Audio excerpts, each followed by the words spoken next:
우리에게 주신 하나님의 말씀 보겠습니다. 출애굽기 15장입니다. 구약성경 106페이지입니다. 출애굽기 15장 22절부터 27절까지입니다. 출애굽기 15장 22절부터 27절까지.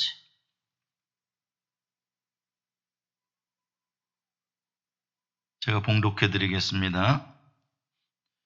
모세가 홍해에서 이스라엘을 인도하며 그들이 나와서 수르 광야로 들어가서 거기서 사흘 길을 걸었으나 물을 얻지 못하고 마라에 이르렀더니 그곳 물이 써서 마시지 못하겠으므로 그 이름을 마라라 하였더라. 백성이 모세에게 원망하여 이르되 우리가 무엇을 마실까 하며 모세가 여호와께 부르짖었더니 여호와께서 그에게 한 나무를 가리키시니 그가 물에 던지니 물이 달게 되었더라. 거기서 여호와께서 그들을 위하여 법도와 율례를 정하시고 그들을 시험하실세 이르시되 너희가 너희 하나님 나 여호와의 말을 들어 순종하고 내가 보기에 의를 행하며 내 계명에 귀를 기울이며 내 모든 규례를 지키면 내가 애굽 사람에게 내린 모든 질병 중 하나도 너희에게 내리지 아니하리니 나는 너희를 치료하는 여호와임이라. 그들이 엘림에 이르니 거기에 물샘 12과 종려나무 70그루가 있는지라. 거기서 그들이 그 물 곁에 장막을 치니라. 하나님의 말씀입니다. 기도하시겠습니다. 우리에게 영원한 승리가 되시는 예수 그리스도의 십자가와 부활을 바라봅니다. 오늘도 각 가정에서 이 예배의 시간을 지키며 또 마음으로 예배에 함께하는 성도들을 붙잡아 주시고 특별한 은혜로 채워주시고 주님이 주시는 샬롬으로 말씀으로 충만케 해 주옵소서. 예수님의 이름으로 기도합니다. 아멘. 낙심에서 소망으로라는 제목으로 오늘 본문의 말씀을 함께 나누겠습니다. 코로나 바이러스의 재난 때문에 연방정부, 주정부에서 이달 말까지 교회에 집회를 제한해달라는 요청이 있었습니다. 그래서 이에 부응하기 위해 우리 교회는 오늘부터 31일까지 온라인 예배로 대체했습니다. 지금 이 시간에 예배당에 오고 싶어도 오지 못하고 가족들과 함께 예배를 드리시는 분들 주님이 위로해 주시고 또 더 특별한 은혜를 베풀어 주시기를 간구합니다. 우리의 자녀들 가운데 오늘 예배당에 나오지 못한다는 소식을 듣고 울던 아이가 있더라는 이야기도 듣습니다. 그렇습니다. 우리가 교회에 모여서 함께 예배하고 교제한다는 게 얼마나 아름답고 큰 복이었는지 다시 한번 깨닫게 됩니다. 어려운 시간입니다만 우리가 함께 마음을 모아서 열심히 중보기도 함으로 또 질병이 속히 그치고 다시 만나서 예배하는 때가 속히 오기를 소원합니다. 전염병 자체가 우리에게 주는 의학적인 위험이 있는 것은 사실입니다. 그러나 더 큰 위험은 지나고 보니까 사회적인 혼란인 것 같아요. 경제적인 침체와 어려움, 또 서로를 탓하고 또 분열되어지는 이러한 것들이 우리를 더 위험하게 하는 것 같습니다. 이럴 때일수록 잠언의 말씀대로 무릇 지킬 만한 것보다 더욱 내 마음을 지키라 하신 이 말씀을 붙잡고 우리의 마음을 굳세게 지켜야 하겠습니다.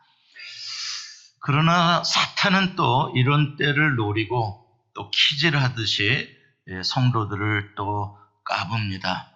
그러면 알곡은 안으로 오지만 또 알곡이 아닌 것들은 또 밖으로 떨어지게 되죠. 사탄은 지금도 많은 거짓의 사람들에게 역사해서 그래서 SNS나 또 매스컴을 통해서 불안을 조장하고 또 분열을 작동하고 개인적인 이익과 정치적인 이익 이런 것들로 너무 이기심을 부추기는 그러한 때입니다. 하지만 우리가 이럴 때일수록 우리 그리스도인들의 화합과 사랑과 또 소망의 복음을 전할 수 있는 오히려 기회라고 생각합니다. 우리 예수소망교회 성도님들은 그러한 사탄의 불안감에 휩쓸리지 마시고 오히려 마음을 견고하게 해서 복음의 빛으로 이 시간을 쓰임받으시길 바랍니다. 오늘 본문의 사건으로 한번 돌아가 보겠습니다. 오늘 본문의 사건은 이스라엘 백성들, 이 히브리 사람들이 400년이 넘는 기간 동안 노예로 살다가 홍해를 건너서 이제 처음으로 자유인이 되어서 이제는 애굽 나라의 사람이 아니라 하나님 나라의 백성이 되어서 처음 시작하는 인생의 여정에서 만난 이야기입니다. 오늘 본문 바로 앞에 15장 1절부터 21절까지 나온 내용을 보게 되면 온통 여호와 하나님을 찬양하는 노래로 가득 차 있습니다. 먼저 모세가 하나님의 구원을 찬양하고 그 다음에 미리암이 또 많은 여자들과 속옷 치며 춤을 추며 여호와 하나님을 찬양하는 이야기가 나옵니다. 그 중에 몇 구절을 제가 읽어드리겠습니다. 여호와여, 신중의 주와 같은 자 누구니이까? 주와 같이 거룩함으로 영광스러우며 찬송할 만한 위엄이 있으며 기이한 일을 행하는 자가 누구니이까? 너희는 여호와를 찬송하라. 그는 높고 영화로우시며 말과 그 탄 자를 바다에 던지셨음이로다. 할렐루야. 그렇습니다. 찬양하지 않을 수가 없었습니다. 이스라엘 백성들이 한때는 하나님을 믿지 못하고 원망도 했지만 그러나 자기들의 눈앞에서 위대한 기적을 일으키시고 구원하시는 하나님을 체험하는 순간 어찌 찬양하지 않을 수 있었겠습니까? 애굽에서 이미 10가지의 재앙을 통해서 하나님의 능력을 보았습니다. 홍해가 갈라져 마른 땅으로 자기들이 발로 직접 걸었습니다. 그러니 하나님의 구원, 하나님의 위엄을 찬양하지 않을 수 없었던 것이죠. 뿐만 아니라 모세에 대한 그동안의 의심도 이제 많이 사라졌을 것입니다. 야, 모세 따라왔더니 죽는 줄 알았더니 살 길이 열리는구나. 모세가 참 좋은 지도자구나. 이런 믿음이 생기지 않았겠습니까? 그래서 이제 오늘 본문 22절에 보면은 이스라엘 백성들이 모세의 인도하심을 따라 수르 광야로 들어갔다. 이렇게 말씀하고 있습니다. 광야로 들어가는 길이 있지만 그래도 모세를 믿기에 따라간 것입니다. 그런데 무려 3일을 걸어갔는데 물을 찾지를 못한 것입니다. 그런데 참 이상하게도 이 3일 동안 어떤 이스라엘 백성도 모세를 원망하지를 않습니다. 물도 없는 시간 목마르고 힘들었을 텐데 왜 자꾸 광야로만 가느냐고 의심하거나 따지고 원망하는 사람이 없는 거예요. 그들 중에 많은 사람은 아마 하루 이상 물을 마시지 못했을 가능성도 있고요. 어린아이와 노인들은 생명이 위험한 상태였을 수도 있습니다. 그럼에도 불구하고 그들이 모세를 믿고 또 여호와를 믿고 따라오고 있는 것입니다. 조금만 더 가면 물이 나오겠지 기대하고 있습니다. 정말 좋은 믿음이고 인내심입니다. 드디어 3일 후에 물을 만났어요. 주변에 나무도 있는 오아시스였습니다. 얼마나 기뻤을까요? 기다린 대로 믿었던 대로 드디어 물을 만난 것입니다. 먼저 도착한 사람들이 기뻐서 물에 뛰어들었을 거예요. 벌컥벌컥 들이마셨겠죠. 그런데 이게 어찌된 일인지 물을 마신 사람들이 복통이 나고 쓰러지는 겁니다. 물 속에 나쁜 성분 독성이 있어서 마실 수가 없는 물이었어요. 그래서 그곳 이름을 쓰다라는 뜻으로 말하다 이렇게 붙였습니다. 이미 하루 이틀 이상 탈수증으로 목이 타는데 물은 앞에 있는데 마실 수 없는 상황이 되니까 더 절망했겠죠. 차라리 물이 없었더라면 한나절 하루 더 걸어갈 수 있었을 거예요. 그런데 그렇게 기다리던 물이 쓴물이고 보니까 그동안에 참았던 인내심도 바닥이 나고 실망하고 낙심되고, 그러니까 이제 지도자 모세를 향한 원망으로 발전하게 되어서 모세에게 원망을 퍼붓게 되는 거죠. 우리가 무엇을 마실까? 하고 모세에게 따집니다. 우리를 왜 이런 곳으로 인도하여 여기까지 오게 했느냐? 물을 내라, 이런 말이죠. 참 야속합니다. 3일 전만 하더라도 홍해가 갈라질 때 모세의 위상도 왜 높아지지 않았겠습니까? 역시 모세는 위대한 영도자다, 그렇게 칭송받지 않았겠습니까? 그랬던 모세가 당장 물이 없으니까 백성들로부터 원망의 소리를 듣는 거예요. 그동안에 모세가 백성들을 위해서 얼마나 수고하고 애썼는지는 다 잊어버렸어요. 그동안에 하나님이 얼마나 놀라운 기적을 베풀어 주셨는지는 이젠 상관하지도 않아요. 당장 지금 목마른 문제, 이게 해결되지 않으면 죽겠다는 겁니다. 이게 사실 사람의 마음이에요. 씁쓸하지만 사실입니다. 현재의 고통이 크면 과거에 얼마나 좋은 일이 있었는지, 은혜가 얼마나 있었는지 다 잊어버리고요. 별거 아니고요. 또 미래에 잘 될 것이다, 이런 소망, 그것도 아무 소용없습니다. 당장 마실 물을 지금 만들어내지 않으면 아무것도 소용이 없는 것이죠. 자, 그러면 한번 모세의 입장에서 생각해 보십시오. 그럼 모세인들 여기에 오면 쓴물이 있을 거라는 걸 알고 왔겠습니까? 모세도 지금 사실은 하나님의 인도하심을 따라서 오고 있는 거 아니겠습니까? 모세도 왜 물을 기다리지 않았겠습니까?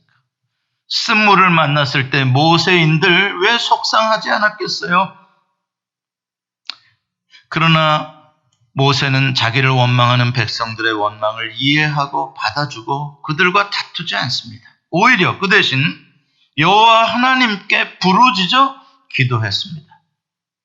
부르짖었다라는 이 단어는 cried out입니다. 울부짖었다는 것입니다.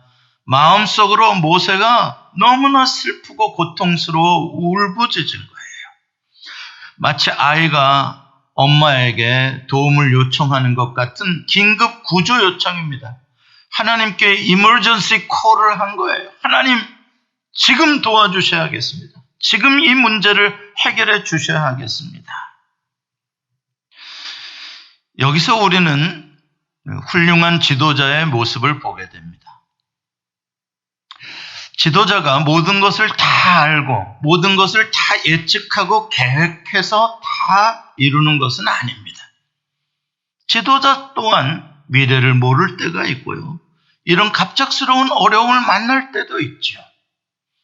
그러나 지도자의 훌륭함은 이러한 때에 바로 전능자 여호와 하나님을 향하여 기도하고 그래서 소망을 줄 수 있는 사람이 되는 것. 이게 훌륭한 지도자의 모습입니다. 지도자의 능력으로 해결할 수 없을 때 그때는 겸손하게 전능하신 하나님 앞에 무릎을 꿇고 기도하는 것입니다. 저는 우리 대한민국의 또 미국의 모든 지도자들이 이 시간 하나님 앞에 겸손히 무릎 꿇는 시간이 되기를 원합니다. 또한 교회의 지도자들도 그렇고 각 가정의 지도자인 부모님들도 하나님에게 무릎을 꿇는 시간이 됐으면 좋겠습니다. 그게 진짜 능력입니다.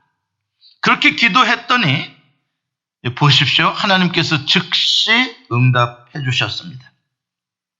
모세에게 한 나무를 가르치셨다라고 이야기를 합니다. 가르치셨다라는 단어의 원어적인 의미는 보게 하셨다 이 말입니다. 보여주셨다 이런 뜻입니다. 그래서 그 나무를 모세가 쓴 물 속에 던졌더니 달게 되었다. 놀라운 기적이 일어난 것입니다. 여기서 우리는 좀 더 깊이 생각해 봐야 합니다. 아마 그 나무는 그 백성들이 거기에 도착하기 전부터 그 쓴물 곁에 서 있었을 것입니다. 그 쓴물을 마시고 배탈나고 원망하는 그 시간에도 나무는 거기에 여전히 서 있었을 것입니다. 그러나 아무도 그 나무가 쓴물을 단물로 바꿀 수 있는 해독제라는 사실은 아무도 상상도 못했을 것입니다. 여호와께서는 이미 그 쓴물의 문제를 해결하기 위해서 그 쓴물 곁에 나무를 준비해 놓으셨던 것입니다. 우리는 이것을 볼 수 있어야 합니다. 문제가 있는 곳에 하나님은 반드시 해답을 함께 놓으셨다. 여호와의 이레의 하나님입니다. 모리아 산에서도 그 어려운 시험 앞에 아브라함이 이삭을 바치려는 그 순간에 여호와 하나님이 바로 그곳에 숫염소를 예비해 놓으셨어요. 다만 믿지 않는 사람들, 불평하고 원망하는 사람들의 눈에는 그 나무가 보이지 않습니다. 누구에게 그 나무가 보인다고요? 기도하는 사람, 하나님께 도움을 청한 사람에게는 하나님이 그 눈을 열어서 그 나무를 보게 해주시는 것입니다. 이 고난의 시험을 경험한 바로 이 자리에서 여호와 하나님께서는 백성들에게 이렇게 가르치십니다. 법도와 율례, 앞으로 이제 너희가 나의 백성이 되어서 나와 함께 하나님의 나라를 살아가야 할 텐데 어떻게 사는 것이 하나님의 나라에 살아가는 삶이냐. 이게 하나님이 정하신 법도와 규례입니다. 26절 말씀을 같이 한번 읽어보겠습니다. 시작. 26절. 이르시되 너희가 너희 하나님 여호와의 말을 들어 순종하고 내가 보기에 의를 행하며 내 계명에 귀를 기울이며 내 모든 규례를 지키면 내가 애굽 사람에게 내린 모든 질병 중 하나도 너희에게 내리지 아니하리니 나는 너희를 치료하는 여호와임이라. 아멘. 이게 무슨 뜻이겠어요? 광야 같은 세상에서 여호와 하나님의 백성이 어떻게 살아야 샬롬을 누리는가? 그것을 말씀해 주시는 거죠. 어떻게 살아야 한다고요? 복잡한 게 아닙니다. 어려운 게 아닙니다. 하나님이 가르쳐 주시는 우리의 인생을 살아가는 법은, 성공의 법은 아주 단순합니다. 그것은 여호와 하나님이 말씀하신 것을 잘 듣고 순종하면 된다는 것입니다. 너무 간단하죠. 그게 진짜 전부인가? 그렇게만 하면 정말 광야 같은 인생에서 샬롬을 누릴 수 있나? 맞습니다. 그렇다는 것입니다. 인생이 광야이기 때문에 그렇습니다. 인생이 광야가 아니라 내가 계획한 대로 모든 것이 컴퓨터처럼 착착착착 이루어지는 곳이라면 우리가 계획하고 우리의 노력으로 다 살 수 있겠죠. 그러나 인생은 절대 그런 것이 아닙니다. 아무리 과학이 발전해도, 아무리 빅데이터가 미래를 예측해도 예측하지 못할 일들이 일어나는 것이 인생입니다. 그래서 인생을 광야에 비유하는 것이죠. 광야에서는 인간의 능력만으로 장시간 생존할 수가 없습니다. 아니, 어느 때는 사실 사람의 힘으로 할 수 있는 게 별로 없습니다. 언제 어떤 방법으로 물을 찾을 수 있을지, 쓴물을 만나면 어떻게 단물로 바꿔야 할지 우리가 다 알 수가 없습니다. 그런데 이와 같이 연약한 우리를 여호와 하나님께서 다 책임지시고 지키시고 보호하시고 그 모든 것들을 공급해 주시겠다라고 말씀하시는 것입니다. 우리가 그 하나님의 말씀에 따라 순종하기만 하면 이게 은혜입니다. 그래서 광야의 삶은 은혜로 사는 삶이요, 순종으로 사는 삶이요, 양이 목자와 함께 사는 것처럼 여호와 하나님과 함께 동행하는 삶이 광야의 삶인 것입니다.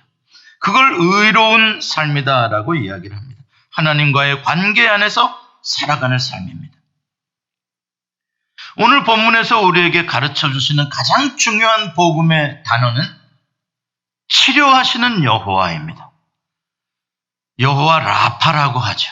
라파라는 말이 힐링이라는 말입니다. 고쳐주시는 하나님, 회복시켜주시는 하나님, 구원해주시는 하나님이십니다. 지금 마라에서 쓴물을 마시고 배탈이 나서 쓰러진 사람들 단물로 바꾸셔서 하나님이 그들을 다 치료하십니다. 치료하실 뿐만 아니라 목마르고 고단하고 했던 모든 영혼들 다시 육체적으로도 영적으로도 회복시켜 주십니다.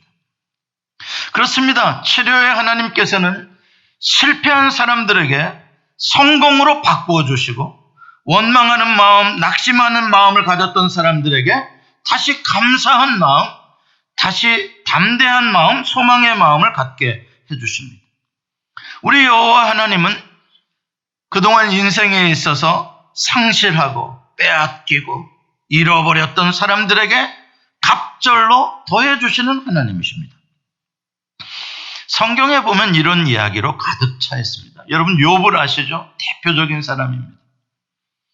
욥은 자녀와 재산과 자기의 육체의 질병까지 다 상실했습니다. 그러나 하나님께서는 욥을 치료해 주실 뿐만 아니라 욥의 나중이 처음보다 갑절로 더 되는 복을 주셨습니다. 아브라함도 쓴물을 만나 애굽으로 내려가는 그런 인생의 고통의 순간이 있었습니다. 애굽에서 내려가서 자기 아내를 빼앗겼습니다. 그러나 여호와 하나님은 그곳까지 내려가셔서 여호와 하나님은 아내를 되찾게 해주실 뿐만 아니라 많은 재물까지도 얻어서 다시 약속의 땅으로 돌아올 수 있게 해주셨습니다. 가뭄 때 이삭도 그랄 땅을 헤매면서 우물을 팠는데 힘겹게 우물을 파고 나면 또 그 사람들이 와서 빼앗고, 그러나 여호와 하나님이 도와주셔서 100배의 축복을 주셨습니다. 야곱은 자기의 의지로 다 계획하고 자기의 의지로 부자가 될 수 있다고 생각한 사람입니다. 그러나 희한하게 야곱의 일상은 안 풀렸습니다. 여러분 아시죠? 외삼촌 라반의 집에 가서도 외삼촌에게 속임을 당해가지고 젊은 시절을 다 보냅니다. 그러나 여호와 하나님이 그 야곱을 다시 회복시켜 주시지 않습니까? 그리고 오랫동안 쓴뿌리처럼 마음에 가지고 있던 그 형 에서와의 그 관계의 아픔, 그것도 야복강에서 여호와 하나님께서 회복시켜 주셨어요. 그 쓴뿌리의 마음을 치료해 주셨어요. 그의 아들 요셉의 이야기도 마찬가지입니다. 형제들에게 버림받는 쓴뿌리의 고통을, 쓴물을 경험합니다. 보디발에게도 또 버림을 받습니다. 감옥에 들어갑니다. 술 맡은 관원장에게 또 잊혀버림을 받습니다. 요셉의 인생은 쓴물의 연속이었어요. 그러나 그 자리에 하나님이 함께 해주셨고, 하나님은 그 자리에서 요셉을 일으켜 주셨고 총리가 되게 하셨을 뿐만 아니라 그 형제들의 모든 관계의 깨어짐을 회복시키고 사랑으로 연합시키도록 요셉을 써주셨습니다. 다윗은 사울왕에게 쫓겨서 정말 메마른 광야를 맴돌던 사람입니다. 시글락에서는 자기의 아내와 자녀들까지 다 빼앗기는 그러한 고통을 당했습니다. 그러나 여호와 하나님께서는 그를 치유하시고 회복시켜서 이스라엘의 위대한 왕으로 삼아주셨습니다. 이러한 얘기는 종일해도 부족합니다. 신약시대에 예수님이 이 땅에 오셔서 고쳐주신 수많은 사람들의 이야기도 마찬가지입니다. 예수님을 믿는다고 했다가 예수님의 고난의 쓴물 앞에서 예수님에게 고개를 돌리고 도망갔던 제자들, 예수님을 모른다고 부인했던 제자, 그러나 예수님이 다시 찾아가 주시고 그들의 마음을 치유하시며 회복시켜 주셨습니다. 요한복음에 있는 대로 이런 것들은 다 기록할 수가 없을 만큼 많습니다. 그렇습니다. 여러분과 제가 믿는 하나님은 여호와 라파, 우리를 치료해 주시는 하나님이십니다.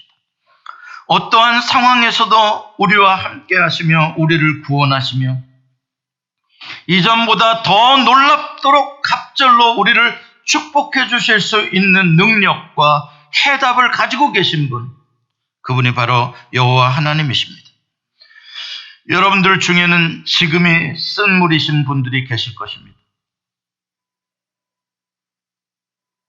어려운 이민 생활 수십 년 동안 조금 더 좋은 날이 오려니 하고 힘들어도 참고 믿음으로 인내하며 여기까지 왔는데, 그런데 너무나 큰 지금 시련을 만나서 이것도 안 되고 저것도 안 되고 엄청난 손해를 보게 된 분들 계실 것입니다.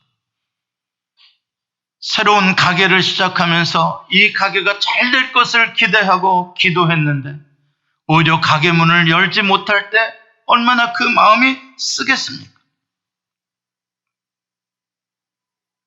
뿐만 아니라 이 환난의 바람이 언제 그칠지 참 예측이 안 됩니다.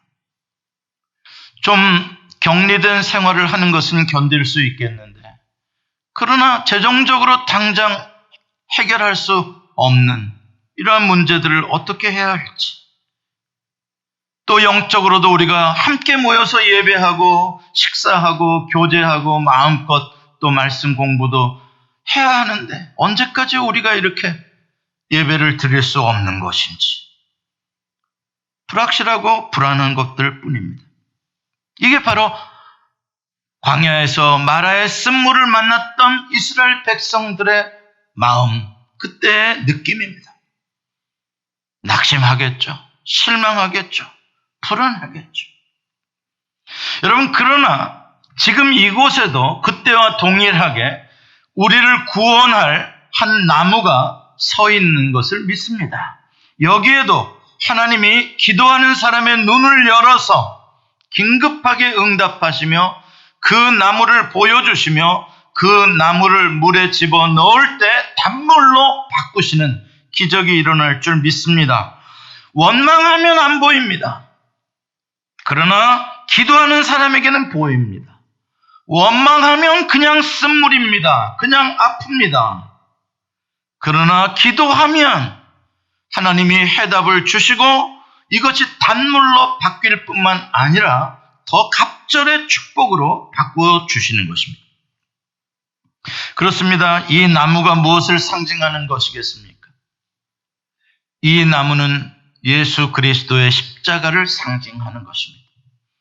쓴물은 죄로 죽을 수밖에 없는 이 세상을 상징하는 것이고, 이 세상이 주는 쾌락, 이 세상이 주는 것, 그것들은 다 마셔봐야 인생을 더 고통스럽게 하는 것뿐이고, 거기에 생명나무이신 예수 그리스도, 우리를 영원히 치유할 수 있는 예수 그리스도, 그분의 십자가가 들어갈 때에 살 수 있음에 대한 생명수로 바뀌는 것에 대한 이미 그러한 예언의 상징의 사건이었던 것입니다. 그렇습니다. 예수 그리스도의 십자가는 모든 것을 이렇게 바꾸는 치유의 십자가요, 회복의 십자가이십니다. 이 예수 그리스도의 십자가는 나를 영원히 사랑하시고 나를 결코 놓지 않으시겠다는 하나님의 언약의 사랑의 확증입니다. 그렇기 때문에 인생에는 언제나 쓴물을 만나겠지만 그 쓴물 가운데 언제나 예수 그리스도의 십자가를 붙잡는 사람은, 그것을 붙잡고 기도하는 사람에게는 하나님이 살 길을 열어주실 뿐만 아니라 이전보다 더 좋은 방법으로 응답을 해주시는 줄을 믿습니다. 27절을 보면 이 마라의 사건이 끝이 아니라는 것을 우리에게 보여줍니다. 마라는 결코 끝이 아닙니다. 여정의 시작에 불과합니다. 많은 사람들은 마라의 쓴물 앞에서 인생이 끝난 줄 압니다. 아니요, 아닙니다. 거기서부터 한나절만 더 가면 27절에 엘림이 나온다라고 말씀하십니다. 엘림은 어떤 곳이냐? 놀랍도록 아름답고 평화스럽고 풍성한 오아시스입니다. 거기에는 큰 샘만 12개가 있습니다. 왜 하필 12개일까요? 이스라엘 지파가 몇 지파죠? 12지파입니다. 하나님의 예비하심의 정확함을 보십시오. 거기에는 종려나무가 70그루가 있었다라고 말씀합니다. 큰 그늘을 제공해주는 나무입니다. 왜 하필 70그루입니까? 이스라엘의 장로가 장차 70명입니다. 지도자들을 상징하는 것이죠. 다시 말해서 엘림은 이스라엘을 상징하는 곳이었어요. 하나님께서는 이스라엘 백성들에게 그냥 단순히 물을 공급해 주시는 분이 아니라 하나님께서는 이스라엘 백성, 이스라엘이라는 나라를 이 세상, 광야 같은 세상의 오아시스가 되는 나라로 만들어 주시겠다는 꿈이 있으시죠. 그게 하나님의 비전인 거예요. 하나님의 나라는 엘림이, 그 나라에 사는 우리 하나님의 백성들은 어디 물이 좀 없나 찾아다니는 사람이 아니에요. 우리는 에덴을 사는 사람들, 우리는 부엘세바에 정착한 사람들이에요.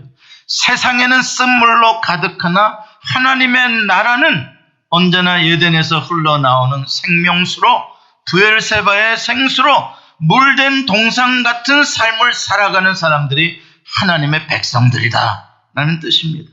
오히려 우리를 통해서 세상 사람들에게 이 생명수를 나누어 주는 것이죠.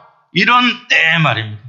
이렇게 재난이 닥치고 전염병이 닥치고 서로 이기적으로 내가 더 가지려고 막 마스크를 다른 사람들 거를 막 훔쳐서 쓰고, 이러한 세상에서 우리 그리스도인들은 어떻게 합니까? 내 마스크를 먼저 다른 사람들에게 주는 거예요. 당신이 먼저 쓰시오. 왜? 나는 어떤 마스크가 있으니까? 하나님의 보호하시는 예수 그리스도의 십자가의 마스크가 있으니까.